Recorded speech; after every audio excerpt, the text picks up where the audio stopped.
नमस्ते बच्चों। चलिए आज की कक्षा की शुरुआत करते हैं और एक नई सुविचार से, जो है जिस तरह बूंद बूंद से घड़ा भरता है उसी तरह थोड़ा थोड़ा पढ़ने से ही सफलता प्राप्त होती है। जब हमारी परीक्षा पास आती है बच्चों, तो हम एक साथ पूरी पुस्तक पढ़ने की कोशिश करते हैं और उसका नतीजा क्या होता है कि हम बीमार पड़ते हैं, हमें सर दर्द होने लगता है, क्योंकि हम एक साथ बहुत सारी चीज़ें पढ़ना शुरू कर देते हैं। तो इन सब के बचने के लिए हमें क्या करना है कि हमें रोज़ थोड़ा थोड़ा पढ़ना है बच्चों। जब हम थोड़ा थोड़ा पढ़ते हैं तो हम उसे ज़्यादा समय तक और ज़्यादा अच्छे तरीके से उसको जो पूरा समझना है वो समझ सकते हैं, जो क्या होता है कि ज़्यादा समय तक हमें याद रह जाता है। तो इसलिए बच्चों याद रखिए हमेशा कि जिस तरह बूंद बूंद से घड़ा भरता है उसी तरह रोज़ थोड़ा थोड़ा पढ़ने से ही सफलता प्राप्त होती है। बच्चों, इसके पहले वाली कक्षा में हमने बसंती हवा इस कविता का अध्ययन किया, तो एक बार फिर से आप ये गायन सुन लीजिए। हवा हूँ हवा में बसंती हवा हूँ, बसंती हवा हूँ। हवा हूँ हवा में बसंती हवा हूँ, बसंती हवा हूँ। सुनो बात मेरी अनोखी हवा हूँ, बड़ी बावली हूँ, बड़ी मस्त भोला।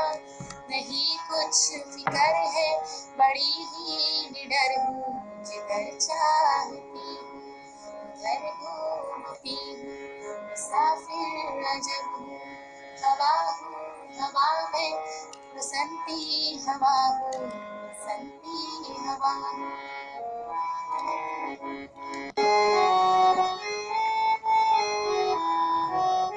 चढ़ी पेड़ महुआ थमाथम मचाया, गिरी धम से फिर चढ़िया ऊपर, उसे भी झकोरा किया कान में कूतर कर भागी मैं। हरे खेत पहुँची वहाँ गेहूं में नजर खूब मारी। हवा हूँ हवा में बसंती हवा हूँ, बसंती हवा। हवा हूँ हवा में बसंती हवा हूँ, बसंती महर दो महर क्या रे को पहरना, किसी में रही मैं बड़ी बेखबर सी, ले शीश कलसी। मुझे खूब सूझी हिलाया झुलाया यहीं पर नकल सी। इसी हार को पाई लाई न सरसों चुलाई, न सरसों चुलाई, न सरसों। हवा हूँ हवा में बसंती हवा हूँ, बसंती हवा हूँ। हवा हूँ हवा में बसंती हवा हूँ, बसंती हवा हूँ, बसंती हवा हूँ, बसंती हवा हूँ।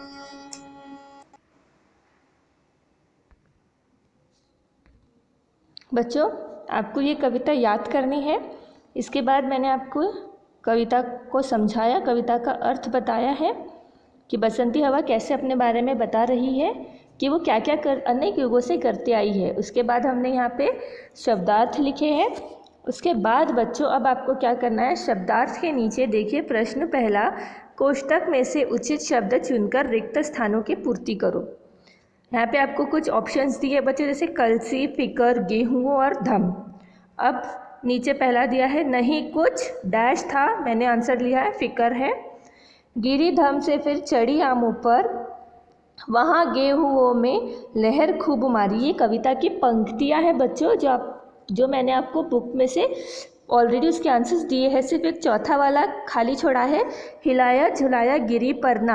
अब आपको क्या करना है, यहाँ पे ऑप्शंस तो दिए ही है, आपको बुक में भी देखना है कि ये लाइन कहाँ है और उसके न के बाद क्या लिखा है, आपको वहाँ पर लिखना है।